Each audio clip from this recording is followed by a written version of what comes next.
ਸੌਦਾ ਸਾਧ ਉਹਦੀ ਪੋਸ਼ਾਕ ਅਤੇ ਗੁਰੂ ਸਾਹਿਬ ਦੀ ਜਿਹੜੀ ਬੇਅਦਬੀ ਹੋਈ ਉਸ ਮਸਲੇ 'ਚ ਸ਼੍ਰੋਮਣੀ ਅਕਾਲੀ ਦਲ ਸਫਾਈਆਂ ਦੇਣ ਦਾ ਦਿੰਦਾ ਹੁਣ ਸਪਸ਼ਟੀਕਰਨ ਵੀ ਦੇਣ ਲੱਗ ਪਿਆ, ਤੇ ਹੁਣ ਉਲਟਾ ਕਹਿ ਰਿਹਾ ਹੈ ਕਿ ਉਹਨਾਂ ਲੋਕਾਂ ਦੇ ਖਿਲਾਫ ਕੇਸ ਦਰਜ ਕਰੋ ਜਿਨ੍ਹਾਂ ਨੇ ਬਾਬੇ ਨਾਨਕ ਦੇ ਨਾਲ ਵੀ ਤੁਲਨਾ ਕਰ ਦਿੱਤੀ ਹੈ। ਲੇਕਿਨ ਮਸਲਾ ਕਾਂਗਰਸ ਪਾਰਟੀ ਦੇ ਵਿਧਾਇਕ ਸਰਦਾਰ ਪ੍ਰਗਟ ਸਿੰਘ ਹੋਣਾ ਕਿਹਾ ਕਿ ਅਗਰ 2007 ਦੇ ਵਿੱਚ ਬਾਦਲ ਸਰਕਾਰ ਇੱਕ ਚੰਗੀ ਸੋਚ ਤੇ ਇਮਾਨਦਾਰੀ ਦੇ ਨਾਲ ਕੰਮ ਕਰਦੀ ਤੇ ਫਿਰ 2015 ਦੇ ਵਿੱਚ ਗੁਰੂ ਸਾਹਿਬ ਜੀ ਦੀ ਬੇਅਦਬੀ ਨਹੀਂ ਹੋਣੀ ਸੀ। ਇਸ ਮੁਤਲਕ ਹੀ ਉਹਨਾਂ ਦੇ ਨਾਲ ਅਸੀਂ ਗੱਲਬਾਤ ਕਰਾਂਗੇ। ਪ੍ਰਗਟ ਭਾਈ, ਤੁਹਾਨੂੰ ਕੀ ਲੱਗਦਾ ਕਿ ਅਕਾਲੀ ਦਲ ਨੇ 2007 ਤੋਂ ਲੈ ਕੇ 2015 ਤੱਕ ਜਾਂ ਉਹਨਾਂ ਦੀ 2017 ਤੱਕ ਇਸ ਮਸਲੇ ਤੇ ਕੋਈ ਇਮਾਨਦਾਰੀ ਨਹੀਂ ਦਿਖਾਈ ਜੀ? देखो जगतार जी, बदकिस्मती आ। मैं अकाली दल कल्ले दी नहीं गल करदा, मैं तो पार्टी लैवल तो हमेशा उत्ते उठ के गल करदा हुन्ना भी जे कोई भी जिहड़ा क्राइम हुंदा जां क्रिमिनल हुंदा, जदों छोटे क्राइम तो शुरू करदा तो हौली हौली जे उत्थे उहनूं नत्थ नहीं पैंदी तो वो अल्टीमेटली हौली हौली उहदा हौसला जिहड़ा वधदा जांदा। इस इशू दे विच भी सेम होया, क्योंकि जदों उहने जिहड़ी पोशाक पाई 2007 ਦੇ ਵਿੱਚ ਪਰਚਾ ਦਰਜ ਹੋਇਆ। 2009 ਦੇ ਵਿੱਚ ਇਲੈਕਸ਼ਨ ਦੇ ਵਿੱਚ ਉਹਦੇ ਕੋਲੋਂ ਕੰਮ ਲਿਆ ਗਿਆ। 2012 ਦੀ ਇਲੈਕਸ਼ਨ ਤੋਂ ਕੁਝ ਦਿਨ ਪਹਿਲਾਂ ਉਹ ਪਰਚੇ ਦੀ ਕੈਂਸਲੇਸ਼ਨ ਕੀਤੀ ਗਈ ਤੇ 2014 ਦੇ ਵਿੱਚ ਉਸ ਬੇਸ ਤੇ ਕਿ ਹਾਂ ਵੀ ਇਹਦੇ 'ਚ ਪ੍ਰੋਪਰ ਐਵੀਡੈਂਸ ਨਹੀਂ ਹੈਗੀ ਤੇ ਸੈਸ਼ਨ ਕੋਰਟ ਨੇ ਉਹ ਸਟਕ ਡਾਊਨ ਕਰ ਦਿੱਤਾ। ਤੇ ਉਹਦਾ ਨੈਟ ਰਿਜ਼ਲਟ ਕੀ ਨਿਕਲਿਆ? ਜਦੋਂ 2014 ਦੇ ਵਿੱਚ ਐਕਸੈਪਟੈਂਸ ਹੋ ਗਈ ਤਾਂ ਫਿਰ ਇਹਨਾਂ ਨੂੰ ਐਂ ਲੱਗਣ ਲੱਗ ਪਿਆ ਵੀ ਕਾਨੂੰਨ ਸਾਨੂੰ ਕੁਝ ਨਹੀਂ ਕਹਿ ਸਕਦਾ ਤੇ 2015 ਦੇ ਵਿੱਚ ਜਿਹੜਾ ਉਹ ਬੇਅਦਬੀਆਂ ਜਿਹੜੀਆਂ ਹੋ ਗਈਆਂ। ਸੋ ਇਹ ਕਿਸੇ ਵੀ ਇਹੋ ਜਿਹੇ ਇਸ਼ੂ ਨੂੰ ਜਿਹੜੀ ਵੀ ਪੋਲੀਟੀਕਲ ਪਾਰਟੀ ਜਾਂ ਸਰਕਾਰ ਉਹ ਇਸ ਤਰ੍ਹਾਂ ਡੀਲ ਕਰਦੀ ਆ ਤਾਂ ਫਿਰ ਉਹਦੇ ਰਿਜ਼ਲਟ ਜਿਹੜੇ, ਕਿਉਂਕਿ ਸਾਡੇ ਸਾਹਮਣੇ ਐਗਜ਼ਾਮਪਲ ਹੈ ਤੇ ਉਹਦੇ ਰਿਜ਼ਲਟ ਜਿਹੜੇ ਆ ਉਹ ਕਦੀ ਚੰਗੇ ਨਹੀਂ ਆਉਂਦੇ। ਤੁਸੀਂ ਇੱਕ ਹੋਰ ਜ਼ਿਕਰ ਕੀਤਾ ਕਿ ਜਿਵੇਂ 2007 'ਚ ਇਹਨੇ ਬਹੁਤ ਵੱਡਾ ਗੁਨਾਹ ਕੀਤਾ, ਦਸਮ ਪਾਤਸ਼ਾਹ ਦਾ ਇਹਨਾਂ ਸਵਾਂਗ ਰਚਿਆ ਗਿਆ, ਫਿਰ ਉਸ ਤੋਂ ਬਾਅਦ 2009 ਦੇ ਵਿੱਚ ਲੋਕ ਸਭਾ ਹੁੰਦੀ, ਮਤਲਬ 2 ਸਾਲਾਂ ਦੇ ਵਿੱਚ ਕੋਈ ਚਲਾਨ ਨਹੀਂ ਪੇਸ਼ ਕੀਤਾ ਗਿਆ, ਕੋਈ ਐਕਸ਼ਨ ਨਹੀਂ ਹੋਇਆ। ਮੈਂ ਕਹਿੰਦਾ ਕੁਛ ਵੀ ਨਹੀਂ ਹੋਇਆ, ਸਿਰਫ ਉਹਨੂੰ ਬੇਸਿਕਲੀ ਇੱਕ ਪਰਚਾ ਦਰਜ ਕਰਕੇ ਰੱਖ ਲਿਆ ਗਿਆ, ਲੇਕਿਨ ਉਹਦਾ ਕਨਕਲੂਜਨ ਕਿਤੇ ਨਹੀਂ ਕੱਢਿਆ। ਕਿਉਂਕਿ ਜੇ ਉਹਦਾ ਕਨਕਲੂਜਨ ਨਿਕਲ ਜਾਂਦਾ, ਕਿਉਂਕਿ ਜੋ ਵੀ ਉਹਦੇ ਵਿੱਚ ਬੇਸਿਕਲੀ ਉਸ ਸੈਕਸ਼ਨ ਦੇ ਵਿੱਚ ਸਜ਼ਾ ਸੀਗੀ, ਜੇ ਉਦੋਂ ਹੋ ਜਾਂਦੀ ਤਾਂ ਫਿਰ ਇਹਨਾਂ ਦੇ ਹੌਸਲੇ ਇੰਨੇ ਵਧਣੇ ਨਹੀਂ ਸੀ। ਉਹ ਹੌਲੀ ਹੌਲੀ ਹੋਇਆ ਕਿ ਜਦੋਂ ਕਿ ਵੀ ਸਿਚੁਏਸ਼ਨ ਆਈ ਇਹਨਾਂ ਨੇ ਯੂਜ਼ ਕੀਤਾ।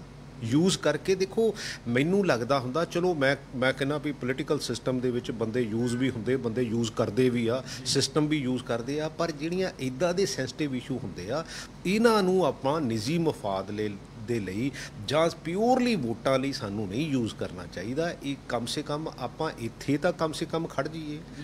ਸੋ ਅਸੀਂ ਉਸ ਬੇਸ 'ਤੇ ਉਸ ਫਿਲਾਸਫੀ 'ਤੇ ਕੰਮ ਕਰਨ ਵਾਲੇ, ਔਰ ਅਕਾਲੀ ਦਲ ਤਾਂ ਬੇਸਿਕਲੀ ਪਿਓਰਲੀ ਪਾਰਟੀ ਬੇਸਿਕਲੀ ਜਿਹੜੀ ਸ਼੍ਰੋਮਣੀ ਅਕਾਲੀ ਦਲ ਆ ਉਹ ਧਰਮ ਦੇ ਨਾਂ 'ਤੇ ਹੀ ਸਿਆਸਤ ਕਰਦੀ ਹੈਗੀ ਆ। But at the same time ਜੇ ਉਹਦੇ ਵਿੱਚ ਵੀ ਤੁਸੀਂ ਇੱਦਾਂ ਦੇ ਗੁਨਾਹ ਕਰਨ ਲੱਗ ਪਓਗੇ ਤਾਂ ਫਿਰ end of the day result ਕੀ ਨਿਕਲਦਾ? ਦੇਖੋ, ਸਰਦਾਰ ਪ੍ਰਕਾਸ਼ ਸਿੰਘ ਬਾਦਲ ਉਦੋਂ 2007 ਤੇ 8 ਦੇ ਵਿੱਚ ਹੋਮ ਮਿਨਿਸਟਰ ਸੀ ਤੇ ਮੈਂ ਹਮੇਸ਼ਾ ਕਦੀ ਕਿਉਂਕਿ ਮੈਂ ਵੀ ਅਕਾਲੀ ਦਲ 'ਚ ਸੀਗਾ, ਮੈਂ ਕਦੋਂ ਕਹਿੰਦਾ ਨਹੀਂ ਸੀਗਾ, ਔਰ ਮੈਂ ਉਹਨਾਂ ਦੀ ਆਮ ਸਪੀਚ ਸੁਣਦਾ ਹੁੰਦਾ ਸੀ ਵੀ ਮੈਂ ਚੀਫ ਮਿਨਿਸਟਰ ਹਾਂ ਤੇ ਚੀਫ ਮਿਨਿਸਟਰ ਨੂੰ ਕੀੜੀ ਜਾਂਦੀ ਵੀ ਦੀਦੀ ਆ, ਤੇ ਜੇ ਕੀੜੀ ਜਾਂਦੀ ਵੀ ਦੀਦੀ ਆ ਤਾਂ ਫਿਰ ਇਹੋ ਜਿਹੇ ਗੁਨਾਹ ਤਾਂ ਨਹੀਂ ਨਾ ਸਾਨੂੰ ਕਰਨੇ ਚਾਹੀਦੇ। ਮੈਨੂੰ ਲੱਗਦਾ ਕਿ ਇਹਨਾਂ ਨੂੰ ਬਾਦਲ ਪਰਿਵਾਰ ਨੂੰ ਲਾਲਚ ਮਾਰ ਗਿਆ ਵੋਟਾਂ ਦਾ ਕਿ ਅਸੀਂ 2009 'ਚ ਲੋਕ ਸਭਾ ਜਿੱਤਣੀ ਹੈਗੀ ਆ, ਉਸ ਤੋਂ ਬਾਅਦ ਸੁਬੀਰ ਵੀ ਗ੍ਰਹਿ ਮੰਤਰੀ ਬਣ ਜਾਂਦਾ, ਫਿਰ ਅਸੀਂ 12 ਵੀ ਜਿੱਤਣੀ ਹੈਗੀ ਆ ਵਿਧਾਨ ਸਭਾ, ਫਿਰ ਅਸੀਂ ਉਸ ਤੋਂ ਬਾਅਦ 2014 ਫਿਰ ਬਠਿੰਡਾ ਵੀ ਜਿੱਤਣੀ ਲੋਕ ਸਭਾ। ਨਹੀਂ, ਦੇਖੋ, ਹਰ ਬੰਦੇ ਨੂੰ ਜਗਤਾਰ ਜੀ ਲਾਲਚ ਹੁੰਦਾ, ਮੈਂ ਨਹੀਂ ਕਹਿੰਦਾ ਨਹੀਂ ਹੁੰਦਾ, ਪਰ ਉਹਦੇ ਕੁਝ ਪੈਰਾਮੀਟਰਸ ਵੀ ਹੁੰਦੇ ਆ, ਸਾਨੂੰ ਉਸ ਪੈਰਾਮੀਟਰਸ ਨੂੰ ਲੰਘਣਾ ਨਹੀਂ ਚਾਹੀਦਾ। ਮੈਂ ਕਹਿੰਦਾ ਤੁਸੀਂ ਮਿਹਨਤ ਕਰੋ, ਆਪਣੀ ਲਾਈਨ ਲੰਬੀ ਮਾਰੋ। ਐਕਚੁਅਲੀ ਬਦਕਿਸਮਤੀ ਸਾਡੀ ਪੋਲੀਟਿਕਸ ਦੀ ਕੀ ਆ, ਅਸੀਂ ਦੂਜੇ ਦੀ ਛੋਟੀ ਕਰਨ ਤੁਰ ਪੈਂਦੇ ਆ, ਉਹਦੇ ਵਿੱਚ ਅਸੀਂ ਸਮਾਂ ਨਿਕਾ ਦਿੰਦੇ ਆ, ਤੇ ਜਦੋਂ ਉਹਦੇ 'ਚ ਸਮਾਂ ਲੰਘਦਾ ਤੇ ਫਿਰ ਸਾਨੂੰ ਲੱਗਦਾ ਵੀ ਸਾਡੇ ਵਾਲੀ ਤਾਂ ਉੱਡੀ ਰਹਿ ਗਈ। ਉਦੋਂ ਤਾਂ ਲੱਗਦਾ ਬੰਦੇ ਨੂੰ ਵੀ ਉਹ ਬੌਨਾ ਹੋ ਗਿਆ, ਬਟ ਕਦੀ ਉੱਦਾਂ ਦੇ ਹਾਲਾਤ ਨਹੀਂ ਰਹਿੰਦੇ ਹੁੰਦੇ। ਕਦੀ ਜ਼ਿੰਦਗੀ ਦੇ ਵਿੱਚ ਦੇਖੋ, ਸਾਨੂੰ ਸਾਡਾ ਮਾਈਂਡ ਸੈੱਟ ਚੇਂਜ ਕਰਨ ਦੀ ਜ਼ਰੂਰਤ ਹੈ ਪੋਲੀਟੀਕਲ ਲੀਡਰਸ਼ਿਪ ਨੂੰ, ਭਾਵੇਂ ਕਿਸੇ ਪਾਰਟੀ ਦਾ ਵੀ ਹੋਵੇ, ਵੀ ਆਪਾਂ ਕੰਮ ਕਰੀਏ, ਜੋ ਠੀਕ ਕਰ ਸਕਦੇ ਕਰੀਏ, ਨਹੀਂ ਤਾਂ ਆਪਾਂ ਨਵੀਂ ਜਨਰੇਸ਼ਨ ਨੂੰ ਕਹੀਏ ਵੀ ਭਾਈ ਆਓ ਤੁਸੀਂ ਟੇਕ ਓਵਰ ਕਰੋ। ਅਲਟੀਮੇਟਲੀ ਸਿਸਟਮ ਦੇ ਵਿੱਚ ਇੱਕ ਹਿੱਸਾ ਹੈਗਾ, ਕਿਉਂਕਿ ਮੈਂ ਤਾਂ ਹਮੇਸ਼ਾ ਕਹਿੰਦਾ ਹੁੰਦਾ ਵੀ ਔਰੰਗਜ਼ੇਬ ਵਰਗੇ ਨਹੀਂ ਰਹੀ, ਅਕਬਰ ਵਰਗੇ ਨਹੀਂ ਰਹੇ, ਤੇ ਫਿਰ ਰਹਿਣਾ ਅਸੀਂ ਵੀ ਹੈ ਨਹੀਂਗਾ। ਤੇ ਜੇ ਰਹਿਣਾ ਅਸੀਂ ਵੀ ਹੈ ਨਹੀਂ ਤੇ ਪੁਰਾਣਿਆਂ ਨੇ ਵੀ ਨਹੀਂ ਰਹਿਣਾ ਤੇ ਨਵਿਆਂ ਨੇ ਵੀ ਨਹੀਂ ਰਹਿਣਾ। ਤੇ ਪਰ ਅਸੀਂ ਕੁਛ ਨਾ ਕੁਛ ਚੰਗੀਆਂ ਚੀਜ਼ਾਂ ਤਾਂ ਕਰਕੇ ਜਾਈਏ ਨਾ। ਅਸੀਂ ਇਹ ਤਾਂ ਨਾ ਕਰੀਏ ਵੀ, ਕਿਉਂਕਿ ਸਾਨੂੰ ਵੀ ਹੁਣ 3.5 ਸਾਲ ਹੋ ਗਏ ਸਾਡੀ ਸਰਕਾਰ ਨੂੰ ਵੀ, ਅਸੀਂ ਵੀ ਰੇਂਗਦੇ ਰੂੰਗਦੇ ਜਾਏ। ਮੈਂ ਇਸੇ ਕਰਕੇ ਕੈਪਟਨ ਅਮਰਿੰਦਰ ਸਿੰਘ ਜੀ ਨੂੰ ਵੀ ਇਹ ਗੱਲ ਕਹੀ ਆ ਵੀ ਆਪਾਂ ਕਰੀਏ, ਨਹੀਂ ਤਾਂ ਸਮਾਂ ਤੇ ਵੀ ਲੰਘ ਜਾਣਾ। ਜਦੋਂ ਸਮਾਂ ਲੰਘ ਗਿਆ ਤਾਂ ਫਿਰ ਅਸੀਂ ਇੱਦਾਂ ਦੀਆਂ ਗੱਲਾਂ ਤੋਂ ਬਾਹਰ ਨਿਕਲ ਕੇ ਪੋਲੀਟੀਕਲ ਲੈਵਲ ਤੋਂ, ਮੈਂ ਕਹਿੰਦਾ ਜੇ ਕੋਈ ਗੁਨਾਹਗਾਰ ਆ ਉਹਨੂੰ ਸਜ਼ਾ ਮਿਲਣੀ ਚਾਹੀਦੀ ਆ, ਜਿਹੜਾ ਗੁਨਾਹਗਾਰ ਨਹੀਂ ਹੈਗਾ ਉਹਦੇ ਤੇ ਸਾਨੂੰ ਚਿੱਕੜ ਨਹੀਂ ਸਿੱਟਣਾ ਚਾਹੀਦਾ ਵੀ ਭਾਈ ਇਹ ਨਹੀਂ ਸੀਗੇ। ਸਾਨੂੰ ਇਮਾਨਦਾਰੀ ਨਾਲ ਇਹ ਕੰਮ ਤਾਂ ਕਰ ਲੈਣਾ ਚਾਹੀਦਾ। ਅਕਾਲੀ ਦਲ ਜਿਹੜੀਆਂ ਸਫਾਈਆਂ ਦੇ ਰਹੇ ਉਹ ਤਾਂ ਸਾਰੇ ਦੇ ਸਾਰਾ ਕਹਿ ਰਹੇ ਕਿ ਪੋਸ਼ਾਕ ਅਸੀਂ ਨਹੀਂ ਭੇਜੀ ਹੈਗੀ ਜੀ, ਜਿਨ੍ਹਾਂ ਨੇ ਇਲਜ਼ਾਮ ਲਾਏ ਉਹ ਵੀ ਮੁੱਕਰ ਗਏ ਜੀ। ਦੇਖੋ ਜਗਤਾਰ ਜੀ, ਸੀਕੁਐਂਸ ਦੀ ਮੈਂ ਗੱਲ ਕਰਦਾ, ਮੈਨੂੰ ਨਹੀਂ ਪਤਾ ਕਿਹਨੇ ਭੇਜੀ ਆ ਕਿਹਨੇ ਨਹੀਂ ਭੇਜੀ। ਮੈਂ ਇਸ ਗੱਲ ਨੂੰ ਨਹੀਂ ਕਦੀ ਵੀ, ਕਿਉਂਕਿ ਮੈਂ ਉਹ ਗੱਲ ਕਰਦਾ ਹੀ ਨਹੀਂ ਹੈ। ਮੈਂ ਗੱਲ ਵੀ ਬਹੁਤ ਘੱਟ ਕਰਦਾ, ਪਰ ਮੈਂ ਉਹ ਗੱਲ ਕਰਦਾ ਜਦੋਂ ਇਹ ਸੀਕੁਐਂਸ ਨੂੰ ਜੋੜ ਕੇ ਦੇਖਦੇ ਹਾਂ। ਕਿਉਂਕਿ ਜੇ ਉਦੋਂ ਦੇ SSP ਬਠਿੰਡਾ ਨੇ ਪਰਚਾ ਰਜਿਸਟਰਡ ਕੀਤਾ ਤੇ ਉਹਨਾਂ ਨੇ ਇਹ ਗੱਲ ਕੀਤੀ ਹੈਗੀ ਆ ਵੀ ਹਾਂ ਵੀ ਸਫੀਸ਼ੀਐਂਟ ਐਵੀਡੈਂਸ ਹੈਗੀ ਆ ਸਾਡੇ ਕੋਲ, ਠੀਕ ਹੈ ਨਾ, ਤੇ ਉਹਨੂੰ ਇਨਵੈਸਟੀਗੇਟ ਕਰ ਲੈਣਾ ਚਾਹੀਦਾ ਸੀ। ਇਨਵੈਸਟੀਗੇਟ ਕਰਕੇ ਜਿਹੜਾ ਵੀ ਕਲਪ੍ਰਿਟ ਸੀਗਾ ਉਹਨੂੰ ਸਾਹਮਣੇ ਤਾਂ ਲਿਆਉਣਾ ਚਾਹੀਦਾ ਸੀ, ਲੋਕਾਂ 'ਚ ਨੰਗਾ ਤਾਂ ਕਰਨਾ ਚਾਹੀਦਾ ਸੀ ਵੀ ਇਹ ਕਿੱਥੋਂ ਹੋਇਆ, ਕਿਉਂ ਹੋਇਆ। ਮੈਂ ਨਹੀਂ ਕਹਿੰਦਾ ਅਕਾਲੀ ਦਲ ਨੇ ਭੇਜੀ ਜਾਂ ਸਰਦਾਰ ਸੁਖਬੀਰ ਸਿੰਘ ਬਾਦਲ ਨੇ, ਮੈਂ ਨਹੀਂ ਕਹਿੰਦਾ ਇਸ ਗੱਲ ਨੂੰ, ਬਟ ਕਿਉਂਕਿ ਅਸੀਂ ਇਨਵੈਸਟੀਗੇਸ਼ਨ ਹੀ ਨਹੀਂ ਕੀਤੀ। ਇਨਵੈਸਟੀਗੇਸ਼ਨ ਉਲਟਾ ਅਸੀਂ ਕੈਂਸਲੇਸ਼ਨ ਵੱਲ ਨੂੰ ਤੁਰ ਪਏ, ਉਹਦੀ ਐਕਸੈਪਟੈਂਸ ਵੱਲ ਨੂੰ ਤੁਰ ਪਏ, ਤਾਂ ਫਿਰ ਉਹ ਇੰਡੀਕੇਟ ਕਰਦਾ ਵੀ ਕਿਤੇ ਨਾ ਕਿਤੇ ਦਾਲ ਦੇ ਵਿੱਚ ਕਾਲਾ ਹੀ ਨਹੀਂ ਸੀਗਾ, ਦਾਲ ਕਾਫੀ ਕਾਲੀ ਸੀ। ਖੁਦ ਕਹੇ ਕਿ ਉਸ ਟਾਈਮ ਤੁਸੀਂ ਵੀ ਅਕਾਲੀ ਦਲ ਜੀ ਔਰ ਬਾਦਲ ਸਾਹਿਬ ਨੂੰ ਬਹੁਤ ਸੁਣਦੇ ਆਏ ਕਿ ਸਾਨੂੰ ਕੀੜੀ ਵੀ ਚੱਲਦੀ ਹੈ। ਤੁਸੀਂ ਨਹੀਂ ਕਦੀ ਕਿਸੇ ਅਕਾਲੀ ਮੰਚ ਦੇ ਜਾਂ ਹੋਰ ਕਿਤੇ ਮਸਲਾ ਉਠਾਇਆ ਹੈਗਾ ਜੀ ਇਹ ਬਹੁਤ ਵੱਡਾ ਗੁਨਾਹ ਹੋ ਗਿਆ, ਸਾਡੀ ਸਰਕਾਰ ਦੀ ਜ਼ਿੰਮੇਵਾਰੀ ਬਣਦੀ ਹੈਗੀ ਹੈ ਕਿ ਇਨਸਾਫ ਦੇਈਏ ਜੀ? ਦੇਖੋ ਮੈਂ ਨਵਾਂ ਵੀ ਸੀਗਾ। ਦੂਸਰੀ ਗੱਲ ਹੈ ਕਿਉਂਕਿ ਇਹੋ ਜਿਹੇ ਇਸ਼ੂਜ਼ ਤੇ ਸਾਡੇ ਨਾਲ ਕਦੀ ਕਿਸੇ ਨੇ ਡਿਸਕਸ਼ਨ ਨਹੀਂ ਕੀਤੀ। ਹਾਂ, ਪਰ ਜਦੋਂ ਇਹਨੂੰ ਬਾਬੇ ਰਾਮ ਰਹੀਮ ਨੂੰ ਮਾਫੀ ਦੀ ਗੱਲ ਆਈ ਸੀਗੀ, ਸਾਨੂੰ ਇੱਕ ਵਾਰੀ ਜ਼ਰੂਰ ਇਹ ਦੱਸਿਆ ਗਿਆ ਸੀ, ਉਹ ਵੀ ਮਤਲਬ ਡਿਸੀਜ਼ਨ ਲੈਣ ਤੋਂ ਬਾਅਦ।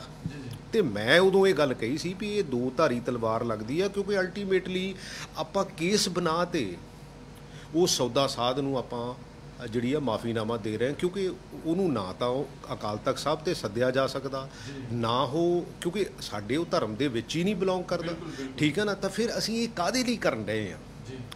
ਲੇਕਿਨ ਉਦੋਂ ਵੀ ਬੇਸਿਕਲੀ ਮੈਨੂੰ ਤਾਂ ਨਾ ਪੱਖੀ ਹੰਗਾਰਾ ਜਿਹੜਾ ਉਹ ਮਿਲਿਆ ਸੀਗਾ। ਲੇਕਿਨ ਜੋ ਮੈਂ ਪਲੇਟਫਾਰਮ ਤੇ ਪਾਰਟੀ ਪਲੇਟਫਾਰਮ ਤੇ ਕਹਿਣਾ ਚਾਹੁੰਦਾ ਸੀ, ਕਨਵੇ ਕਰਨਾ ਚਾਹੁੰਦਾ ਸੀ, ਜਿੰਨੀ ਮੇਰੀ ਸਮਝ ਸੀਗੀ, ਪਰ ਜਦੋਂ ਹੁਣ ਆਪਾਂ ਉਹਨੂੰ ਸੀਕੁਐਂਸ ਨੂੰ ਜੋੜ ਕੇ ਦੇਖਦੇ ਹਾਂ ਤੇ ਉਹ ਤਾਂ ਬਹੁਤ ਵੱਡਾ ਜਿਹੜਾ ਨੁਕਸਾਨ ਜਿਹੜਾ ਸਰਕਾਰ ਦਾ ਵੀ ਹੋਇਆ, ਅਕਾਲੀ ਦਲ ਦਾ ਵੀ ਹੋਇਆ ਤੇ ਪੰਥ ਦਾ ਵੀ ਹੋਇਆ। ਤਾਂ ਲੱਗਦਾ ਕਿ ਬੜੀ ਡੂੰਘੀ ਰਣਨੀਤੀ ਘੜੀ ਗਈ ਹੈਗੀ ਕਿ ਪਹਿਲਾਂ ਬਾਦਲ ਸਾਹਿਬ ਗ੍ਰਹਿ ਮੰਤਰੀ, ਚਲਾਨ ਨਹੀਂ ਪੇਸ਼ ਹੋਇਆ, ਹਾਲਾਂਕਿ SSP ਨੇ ਕੇਸ ਰਜਿਸਟਰ ਕੀਤਾ, ਫਿਰ IG ਹਾਈ ਕੋਰਟ ਜਾ ਕੇ ਕਹਿੰਦਾ ਕਿ ਬਹੁਤ ਜ਼ਿਆਦਾ ਸਬੂਤ ਹੈ ਨੇ, ਪਰ ਜਿਹੜੀ ਬਠਿੰਡਾ ਅਦਾਲਤ ਆ ਉਸ ਕਿਸ ਦਲੀਲ ਤੇ ਜਾ ਕੇ ਉਹ ਕੇਸ ਖਾਰਜ ਵੀ ਕਰ ਦਿੰਦੀ ਹੈਗੀ। ਸਰਕਾਰ ਦੀ ਤਾਂ ਪੂਰੀ ਮਿਲੀ ਭੁਗਤ ਸੀ, ਜਾਂ ਸਰਕਾਰ ਦੀ ਇੱਕ ਡੂੰਘੀ ਸਾਜ਼ਿਸ਼ ਸੀ ਕਿ ਜਿਹੜਾ ਸੌਦੇ ਸਾਧ ਦੇ ਨਾਲ ਸਿਆਸੀ ਰਿਸ਼ਤਾ ਸਾਡਾ ਬਣਿਆ ਰਹੇ। ਦੇਖੋ ਬਦਕਿਸਮਤੀ ਆ। ਦੇਖੋ ਮੈਂ ਤਾਂ ਕਈ ਵਾਰੀ ਹੁੰਦਾ ਕੀ ਆ, ਬੰਦੇ ਨੂੰ ਜਦੋਂ ਬੰਦਾ ਪਾਵਰ ਦੇ ਵਿੱਚ ਹੁੰਦਾ ਨਾ, ਬੰਦੇ ਨੂੰ ਬਹੁਤ ਵੱਡੇ ਕਈ ਵਾਰੀ ਭੁਲੇਖੇ ਪੈ ਜਾਂਦੇ ਆ, ਤੇ ਉਹ ਜਿਹੜੇ ਭੁਲੇਖੇ ਹੀ ਆ ਉਹਦਾ ਕਿਤੇ ਨਾ ਕਿਤੇ ਪੱਤਣ ਦਾ ਕਾਰਨ ਵੀ ਬਣਦੇ ਆ। ਦੇਖੋ ਨਾ, ਹੁਣ 5 ਵਾਰੀ ਦਾ ਸਰਦਾਰ ਪ੍ਰਕਾਸ਼ ਸਿੰਘ ਬਾਦਲ ਚੀਫ ਮਿਨਿਸਟਰ ਹੋਵੇ ਤਾਂ ਅੱਜ ਹਾਲਾਤ ਕਿਹੋ ਜਿਹੇ ਬਣੇ ਹੋਣ, ਠੀਕ ਹੈ ਨਾ। ਕਿਉਂਕਿ ਸਾਨੂੰ ਇਹਨਾਂ ਚੀਜ਼ਾਂ ਤੋਂ ਉੱਤੇ ਉੱਠਣ ਦੀ ਜ਼ਰੂਰਤ ਹੈਗੀ ਆ। ਪੰਜਾਬ ਦਾ ਦੇਖੋ ਨੌਜਵਾਨ ਬਾਹਰ ਨੂੰ ਭੱਜਿਆ ਜਾ ਰਿਹਾ, ਪੰਜਾਬ ਦਾ ਪਾਣੀ ਡਿਪਲੀਟ ਹੋ ਰਿਹਾ। ਅੱਛਾ, MSP ਜਿਹੜੀ ਆ ਉਹ ਬੇਸਿਕਲੀ ਓਪਨ ਕਰਨ ਨੂੰ ਤੁਰੇ ਫਿਰਦੇ ਆ, ਠੀਕ ਹੈ ਨਾ। ਸਾਡੀ ਜ਼ਮੀਨ ਬੰਜਰ ਹੋ ਰਹੀ ਆ ਕਿਉਂਕਿ ਜਦੋਂ ਪਾਣੀ ਜਿੰਨਾ ਡੀਪ ਜਾਈ ਜਾ ਰਿਹਾ। ਸੋ ਐਜੂਕੇਸ਼ਨ ਸਿਸਟਮ ਸਾਨੂੰ ਅਪਗ੍ਰੇਡ ਕਰਨ ਦੀ ਜ਼ਰੂਰਤ ਹੈ, ਹੈਲਥ ਸਿਸਟਮ ਸਾਨੂੰ ਅਪਗ੍ਰੇਡ ਕਰਨ ਦੀ ਜ਼ਰੂਰਤ ਆ। ਸਾਡੇ ਤੇ ਇੰਨਾ ਕਰਜ਼ਾ ਚੜ੍ਹ ਗਿਆ। ਸੋ ਸਾਰੀਆਂ ਚੀਜ਼ਾਂ ਨੂੰ ਜੇ ਤੁਸੀਂ ਇੱਕ ਨਜ਼ਰੀਏ ਨਾਲ ਦੇਖੋ ਵੀ ਅਸੀਂ ਪੰਜਾਬ ਨੂੰ ਕਿੱਧਰ ਨੂੰ ਲੈ ਕੇ ਜਾਵਾਂਗੇ, ਕਿਉਂਕਿ ਸਾਡੇ ਤੇ ਕਰਜ਼ਾ ਵੀ ਵਧੀ ਜਾਂਦਾ। ਜਿਸ ਘਰ ਦੇ ਉੱਤੇ ਕਰਜ਼ਾ ਵੱਧ ਗਿਆ, ਸੋਰਸਿਸ ਘਟ ਗਏ, ਨਲਾਇਕੀ ਆ ਗਈ, ਠੀਕ ਹੈ ਨਾ, ਪੋਲੀਟੀਕਲੀ ਅਸੀਂ ਕਮਜ਼ੋਰ ਹੋ ਗਏ, ਰਾਜਨੀਤੀ ਜਿਹੜਾ ਧਾਰਮਿਕ ਤੌਰ ਤੇ ਅਸੀਂ ਆਪਣੇ ਆਪ 'ਚ ਖਲਾਅ ਪੈਦਾ ਕਰ ਲਿਆ, ਤੇ ਫਿਰ ਅਸੀਂ ਇਹ ਆਉਣ ਵਾਲੀ ਜਨਰੇਸ਼ਨ ਨੂੰ ਦੇ ਕੇ ਕੀ ਜਾਵਾਂਗੇ? ਜਾਣਾ ਤਾਂ ਹੈਗਾ, ਅਸੀਂ ਆਉਣ ਵਾਲੀ ਜਨਰੇਸ਼ਨ ਨੂੰ ਦੇ ਕੇ ਕੀ ਜਾਵਾਂਗੇ? ਤੇ ਹਿਸਟਰੀ ਦੇ ਵਿੱਚ ਤੁਹਾਨੂੰ ਕੀ ਡਿਪਿਕਟ ਕੀਤਾ ਜਾਊਗਾ ਕਿ ਇਹਨਾਂ ਬੰਦਿਆਂ ਨੇ ਕੀ ਕੀਤਾ? 2007 ਦੀ ਆਪਾਂ ਅਗਰ ਪੋਸ਼ਾਕ ਤੋਂ ਜਿਹੜਾ ਸਵਾਂਗ ਰਚਿਆ ਉਹਨੂੰ 2007 ਤੋਂ ਲੈ ਕੇ ਕਰੀਏ 13 ਸਾਲ ਉਹ ਹੋ ਗਏ ਜੀ, ਠੀਕ ਹੈ। ਫਿਰ ਅਗਰ ਸਿਰਫ ਅਸੀਂ ਬੇਅਦਬੀ ਗੁਰੂ ਸਾਹਿਬ ਦੀ ਕਰੀਏ 5 ਸਾਲ ਉਹਨੂੰ ਹੋ ਗਏ। ਤੁਸੀਂ ਜਿਸ ਹਿਸਾਬ ਕਹੇ ਕਿ 3.5 ਸਾਲ ਸਾਡੀ ਸਰਕਾਰ ਨੂੰ ਹੀ ਹੋ ਗਏ। ਔਰ ਤੁਸੀਂ ਕਈ ਵਾਰ ਬੋਲਿਆ ਹੈਗਾ ਕਿ ਜੇ ਉਹਨਾਂ ਨੂੰ ਨਹੀਂ ਮਾਫ ਕੀਤਾ ਤਾਂ ਫਿਰ ਲੋਕਾਂ ਨੇ ਸਾਨੂੰ ਵੀ ਜਵਾਬ ਮੰਗਣਾ ਹੈਗਾ ਕਿ ਅੱਜ ਵੋਟਾਂ ਕਿਸ ਸਮੂਹ ਦੇ ਨਾਲ ਮੰਗਣਾ ਹੈ।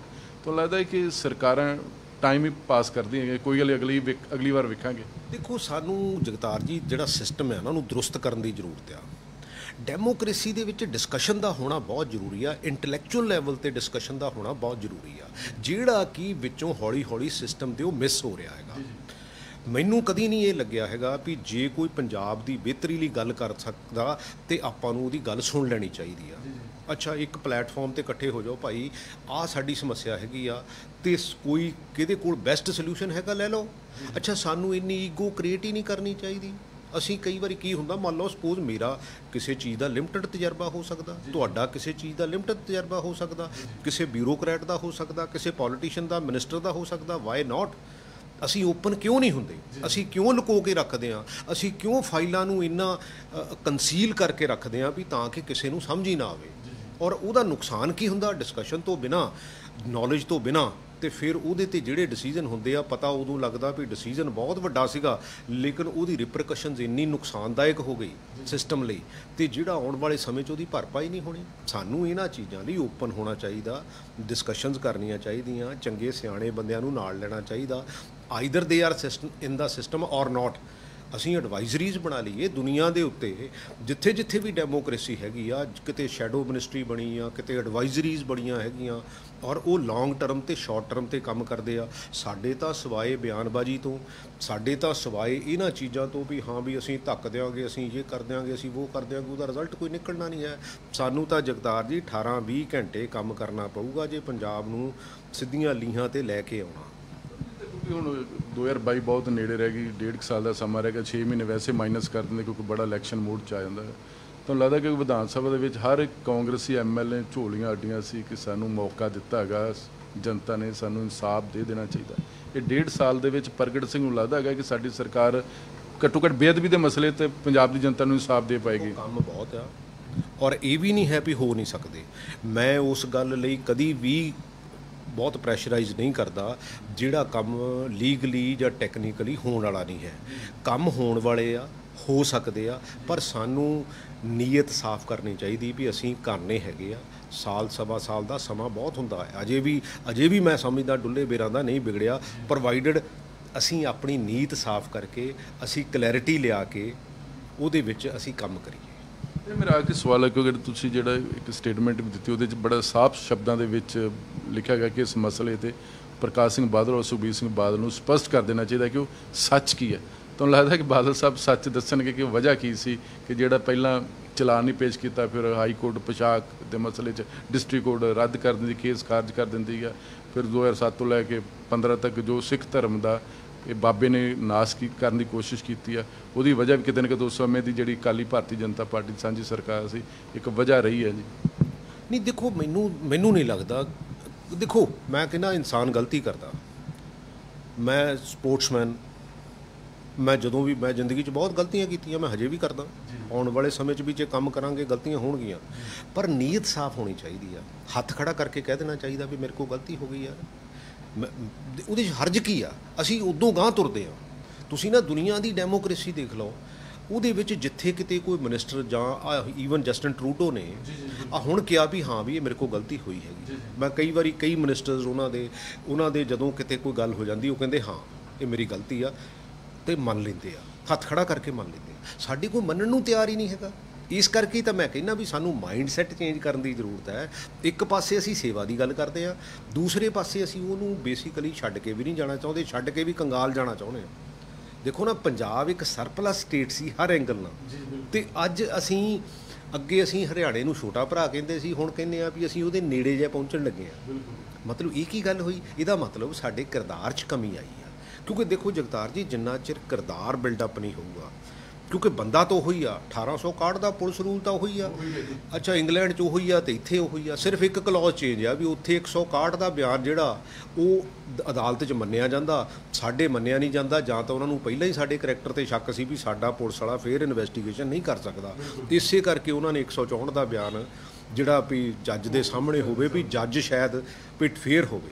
ਸੋ ਇਸ ਕਰਕੇ ਸਾਨੂੰ ਇਹਨਾਂ ਚੀਜ਼ਾਂ ਨੂੰ ਬੜੇ ਗੌਰ ਨਾਲ, ਬੜੀ ਲੌਂਗ ਟਰਮ ਤੇ, ਬੜੀ ਸ਼ਾਰਟ ਟਰਮ ਤੇ ਵੀ, ਲੌਂਗ ਟਰਮ ਤੇ ਵੀ, ਕਿਉਂਕਿ ਇੱਕ ਇਮੀਡੀਏਟ ਪ੍ਰੋਬਲਮਸ ਹੁੰਦੀਆਂ, ਇੱਕ ਅਸੀਂ ਇਸ ਸੂਬੇ ਨੂੰ ਲੈ ਕੇ ਕਿੱਧਰ ਨੂੰ ਜਾਣਾ। ਕਿ ਹੱਥ ਖੜਾ ਕਰਕੇ ਕਹਿ ਦਿੰਦੇ ਜੀ ਸਾਡੇ ਕੋਈ ਗਲਤੀ ਹੋਈ ਆ, ਔਰ ਕਹਿੰਦੇ ਕਿ ਇਨਸਾਨ ਗਲਤੀਆਂ ਦਾ ਪੁਤਲਾ, ਪਰ ਉਹ ਅਕਾਲੀ ਦਲ ਨੇ ਤੇ ਦਰਬਾਰ ਸਾਹਿਬ ਜਾ ਕੇ ਦੋਨਾਂ ਹੱਥਾਂ ਦੇ ਨਾਲ ਅਰਦਾਸਾਂ ਵੀ ਕੀਤੀਆਂ ਤੇ ਜੋੜੇ ਵੀ ਸਾਫ਼ ਕੀਤੇ ਸੀ ਜੀ। ਨਹੀਂ, ਮੈਨੂੰ ਤਾਂ ਪਤਾ ਨਹੀਂ ਹੈ, ਕਿਉਂਕਿ ਦੇਖੋ ਐਕਚੁਅਲੀ ਅਸਲੀ ਗੱਲ ਹੈ ਇਹਨਾਂ ਦੀ ਨਾ ਨੀਤ ਤੇ ਸ਼ੱਕ ਹੈਗਾ ਸਾਰਿਆਂ ਨੂੰ। ਇਹਨਾਂ ਦੀ ਪ੍ਰੋਬਲਮ ਹੋਰ ਹੈ ਕਿ ਵੀ ਇਹਨਾਂ ਦੀ ਜਿਹੜੀ ਮਾफ़ੀ ਵੀ ਹੁੰਦੀ ਹੈ ਨਾ, ਉਹ ਮਾफ़ੀ ਵੀ ਨਹੀਂ ਲੱਗਦੀ ਵੀ ਕਈ ਵਾਰੀ ਵੀ ਇਹਨਾਂ ਨੇ ਮਾफ़ੀ ਮੰਗੀ ਆ। ਕਿਉਂਕਿ ਦੇਖੋ ਆਸਾਨ ਨਹੀਂ ਕਰਨਾ ਚਾਹੀਦਾ। ਲੋਕਾਂ ਨੇ ਸਾਨੂੰ ਨੁਮਾਇੰਦੇ ਚੁਣਿਆ, ਸੋ ਜੋ ਸਾਡੀ ਬੈਸਟ ਸੋਚ ਹੈਗੀ ਆ, ਜਿੰਨੀ ਕੁ ਸਾਡੀ ਸਮਝ ਹੈਗੀ ਆ, ਉਹਦੇ ਮੁਤਾਬਕ ਸਾਨੂੰ ਕੰਟਰੀਬਿਊਟ ਕਰਨਾ ਚਾਹੀਦਾ। ਔਰ ਇਹ ਜਿਹੜਾ ਵੀ ਕੋਈ, ਚਾਹੇ ਸਰਕਾਰ ਬਣੇ ਚਾਹੇ ਨਾ ਬਣੇ, ਜਗਤਾਰ ਜੀ ਨਾ ਬਣੂ ਫਿਰ ਕੀ ਹੋਇਆ, ਪੰਜਾਬ ਦੀ ਬਣੂਗੀ ਨਾ, ਪੰਜਾਬ ਦੇ ਲੋਕਾਂ ਦੀ ਬਣੂਗੀ। ਡੈਮੋਕ੍ਰੇਸੀ ਦੇ ਵਿੱਚ ਓਪੋਜੀਸ਼ਨ ਦਾ ਵੀ ਉਦੋਂ ਵੱਡਾ ਰੋਲ ਹੁੰਦਾ, ਜਿੰਨੀ ਓਪੋਜੀਸ਼ਨ ਸਟਰੋਂਗ ਹੋਊਗੀ ਉਨੀ ਸਰਕਾਰ ਦੀ ਕਾਰਗੁਜ਼ਾਰੀ ਬਿਹਤਰ ਹੋਊਗੀ। ਕਿਉਂਕਿ ਸਮਾਂ ਇਹ ਡਿਮਾਂਡ ਕਰਦਾ ਕਿ ਅਸੀਂ ਹੌਲੀ ਹੌਲੀ ਪ੍ਰੋਫੈਸ਼ਨਲਿਜ਼ਮ ਲੈ ਕੇ ਆਈਏ। ਹੁਣ ਲੋਕੀ ਉਹ ਘਿਸਿਆਂ ਪਿਟਿਆਂ ਪੋਲੀਟੀਸ਼ੀਅਨਸ ਤੋਂ ਤੰਗ ਆ ਚੁੱਕੇ ਆ, ਉਹ ਕਹਿੰਦੇ ਯਾਰ ਬਹੁਤ ਹੋ ਗਿਆ, ਤੁਸੀਂ ਬਹੁਤ, ਕਿਉਂਕਿ ਅਲਟੀਮੇਟਲੀ ਅਸੀਂ ਉਹਨਾਂ ਨੂੰ ਅਲਟਰਨੇਟ ਦਈਏ, ਉਹਨਾਂ ਨੂੰ ਚੰਗੀ ਚੀਜ਼ ਦਈਏ, ਉਹਨਾਂ ਨੂੰ ਕਹੀਏ ਵੀ ਆਹ ਗੱਲ ਠੀਕ ਹੈਗੀ, ਆਹ ਗੱਲ ਗਲਤ ਹੈਗੀ ਆ, ਮੈਂ ਨਹੀਂ ਆ ਕਰਨੀ। ਮੈਂ ਤਾਂ ਆਪਣੇ ਹਲਕੇ 'ਚ ਮੈਂ ਤਾਂ ਇਹ ਗੱਲ ਕਰਦਾ ਹੈਗਾ ਵੀ, ਕਿਉਂਕਿ ਹੌਲੀ ਹੌਲੀ ਲੋਕੀ ਮੇਰੇ ਕੋਲ ਉੱਦਾਂ ਦੇ ਆਉਣੋਂ ਹਟ ਗਏ, ਜਿਹੜੇ ਕੋਈ ਡਰੱਗ ਵਾਲੇ, ਕੋਈ ਕਬਜ਼ਿਆਂ ਵਾਲੇ, ਕੋਈ ਦੂਜੇ ਤੀਜੇ ਆਉਣੋਂ ਹਟ ਗਏ, ਠੀਕ ਹੈ ਨਾ। ਲੇਕਿਨ ਉਹ ਤਾਂ 2-4% ਆ ਨਾ, ਕਈ ਵਾਰੀ ਅਸੀਂ ਉਹ 2-4% ਦੇ ਵਿੱਚ ਹੀ ਉਲਝ ਜਾਂਦੇ ਹਾਂ। ਅਲਟੀਮੇਟਲੀ ਤਾਂ ਅਸੀਂ 95-98% ਜਿਹੜੇ ਚੰਗੇ ਲੋਕ ਆ, ਅਸੀਂ ਉਹਨਾਂ ਦੀ ਨੁਮਾਇੰਦਗੀ ਕਰਨੀ, ਅਸੀਂ 2% ਦੀ ਨਹੀਂ ਕਰਨੀ। ਕਿਉਂਕਿ ਜਿਹੜੇ ਉਹ ਕਬਜ਼ੇ ਬਾਜ਼ ਆ ਨਾ, ਜਿਹੜੇ ਕਹਿੰਦੇ ਆ ਵੀ ਅਸੀਂ ਜੀ ਤੁਸੀਂ ਇੰਨਾ ਕੁ ਰੱਖ ਲਓ, ਇੰਨਾ ਕੁ ਰੱਖ ਲਓ, ਉੱਦਾਂ ਦੀ ਪੋਲੀਟਿਕਸ ਤੋਂ ਸਾਨੂੰ ਬਾਹਰ ਆਉਣ ਦੀ ਜ਼ਰੂਰਤ ਹੈਗੀ ਆ। ਅਕਰੋਸ ਦਾ ਪਾਰਟੀ ਲਾਈਨ ਪੋਲੀਟੀਸ਼ੀਅਨ ਦੀ ਅੱਜ ਇੱਜ਼ਤ ਨਹੀਂ ਹੈਗੀ। ਮੈਂ ਨਹੀਂ ਕਹਿੰਦਾ ਕਿ ਹਾਂ ਵੀ ਲੋਕਾਂ ਨੂੰ ਜੇ ਕੰਮ ਨਾ ਹੋਵੇ, ਇਹ ਐਵੇਂ ਲੋਕੀ ਕਹੀ ਜਾਂਦੇ ਸਾਹਮਣੇ ਜਾ ਕੇ ਵੀ ਜੀ ਤੁਸੀਂ ਬੜੇ ਚੰਗੇ, ਜੀ ਤੁਸੀਂ ਬੜੇ ਚੰਗੇ। ਜੇ ਲੋਕਾਂ ਨੂੰ ਕੰਮ ਨਾ ਹੋਵੇ ਤਾਂ ਫਿਰ ਸਾਡੀ ਕੋਈ ਇੱਜ਼ਤ ਨਹੀਂ ਹੈਗੀ, ਠੀਕ ਹੈ ਨਾ। ਇਸ ਗੱਲ ਨੂੰ ਸਾਨੂੰ ਮੰਨਣਾ ਚਾਹੀਦਾ। ਜਿੰਨਾ ਚਿਰ ਕਰੋ ਠੀਕ ਕਰੋ, ਨਹੀਂ ਤਾਂ thank you very much, next generation ਨੂੰ ਚਾਂਸ ਦਿਓ। ਬਹੁਤ ਮਿਹਰਬਾਨੀ, ਥੈਂਕ ਯੂ। ਜਿਸ ਸਰਦਾਰ ਪ੍ਰਗਟ ਸਿੰਘ ਜਿਨ੍ਹਾਂ ਖੁੱਲ੍ਹ ਕੇ ਗੱਲਾਂ ਕੀਤੀਆਂ, ਸੱਚੀ ਗੱਲ ਹੈ ਕਿ ਪੰਜਾਬ ਦੀ ਜਨਤਾ ਮਹਿਸੂਸ ਕਰ ਚੁੱਕੀ ਹੈਗੀ ਕਿ ਜਿਹੜੀਆਂ ਮੌਕੇ ਦੀਆਂ ਜਿਹੜੀਆਂ ਹਕੂਮਤ ਆ, ਉਹਨਾਂ ਨੇ ਪੰਜਾਬ ਦੇ ਨਾਲ ਕਦੇ ਵੀ ਜਿਹੜਾ ਨਜ਼ਰੀਆ ਉਹ ਸਹੀ ਨਹੀਂ ਰਿਹਾ ਹੈਗਾ। ਇਸੇ ਕਰਕੇ ਪੰਜਾਬ ਡਾਊਨ ਆ। ਤੇ ਫਿਰ ਇਹ ਵੀ ਗੱਲ ਆ ਕਿ ਜੇ ਅਸੀਂ ਪੰਜਾਬ ਦੇ ਨਹੀਂ ਹੋਏ, ਫਿਰ ਅਸੀਂ ਗੁਰੂ ਸਾਹਿਬ ਦੇ ਨਾ ਹੋਏ, ਤੇ ਫਿਰ ਅਸੀਂ ਦੇਣ ਕਿੱਥੇ ਦੇਵਾਂਗੇ। ਕੈਮਰਾ ਮਨਦੀਪ ਸਿੰਘ ਦੇ ਨਾਲ ਜਗਤਾਰ ਸਿੰਘ, ਨਿਊਜ਼ ਚੰਡੀਗੜ੍ਹ।